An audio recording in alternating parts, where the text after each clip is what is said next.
அன்பிற்குரிய ஆசிரியர் சொந்தங்களே, வெகு நாட்களாகிவிட்டது உங்களோடு கலந்துரையாடல் செய்து. சில நாட்களாக என்னால் பேச இயலவில்லை. இருந்தாலும் இந்த நேரத்தில் உங்களோடு ஒரு விஷயத்தை பகிர்ந்து கொள்ள விரும்புகிறேன். பல ஆசிரிய பெருமக்கள் இன்னமும் நீங்கள் சென்று கொண்டிருக்கக்கூடிய வேலைக்கு சென்று கொண்டே இருக்கிறீர்கள். படிப்பதை ஒரு பார்ட் டைமாகவே வைத்து கொண்டிருக்கிறீர்கள்.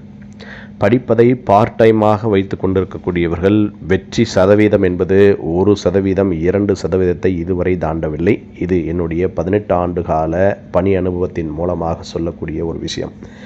எனவே இதுநாள் வரைக்கும் நீங்கள் வேலைக்கு சென்று கொண்டிருக்கிறீர்கள் என்று சொன்னால், கடைசி மாதம் இந்த மாதம் 9வது மாதம், இந்த 9வது மாதத்தை மட்டும் தயவு செய்து உங்களுடைய பணிகளிலிருந்து விடுதலையாகுங்கள். விடுதலையாகி நீங்கள் என்ன இலக்கு வைத்திருக்கிறீர்களோ அந்த இலக்கு நோக்கி ஓடுங்கள். ஒரே நேரத்தில் 2 குதிரைகளில் சவாரி செய்ய இயலாது என்பதை உணர்ந்து கொள்ளுங்கள். ஒரே நேரத்தில் 2 குதிரைகளில் நான் சவாரி செய்வேன், நான் ஆற்றல் மிக்கவன், தனித்துவமானவன் என்று நீங்கள் சொல்லுகிறீர்கள் என்று சொன்னால், நீங்கள் சவாரி செய்வதற்கு வேண்டுமானால் தகுதி வாய்ந்தவராக இருக்கலாம், சவாரி செய்யலாம். ஆனால் வெற்றி பெற முடியாது என்பதை மட்டும் மனதிலே வைத்துக் கொள்ளுங்கள்.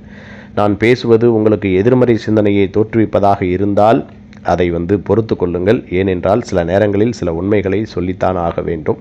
அதனால் முதலில் ஒரு குதிரையில் சவாரி செய்வதற்கு கற்றுக்கொள்ளுங்கள். அது வெற்றி பெறக்கூடிய வகையிலே ஊக்கத்தோடு உழைத்து கொண்டிருங்கள். ஒரே ஒரு குதிரைகளில் சவாரி செய்வதற்கு தொடங்குங்கள்.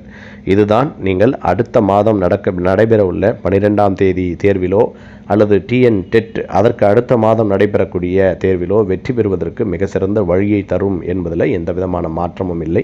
எனவே ஓடுகிற குதிரையிலே சவாரி செய்யுங்கள், அதுவும் ஒற்றை குதிரையிலே சவாரி செய்யுங்கள் என்பதை மட்டும் இந்த நேரத்தில் ஆசிரியர்களுக்கு சொல்ல கடமைப்பட்டிருக்கிறேன். எனவே இதனால் வரைக்கும் நீங்கள் 2 குதிரைகளில் சவாரி செய்து கொண்டிருக்கிறீர்கள் என்று சொன்னால், உடனடியாக இந்த வேலைகளை விட்டுவிட்டு படிப்பதில் மட்டும் கவனத்தை செலுத்துங்கள்.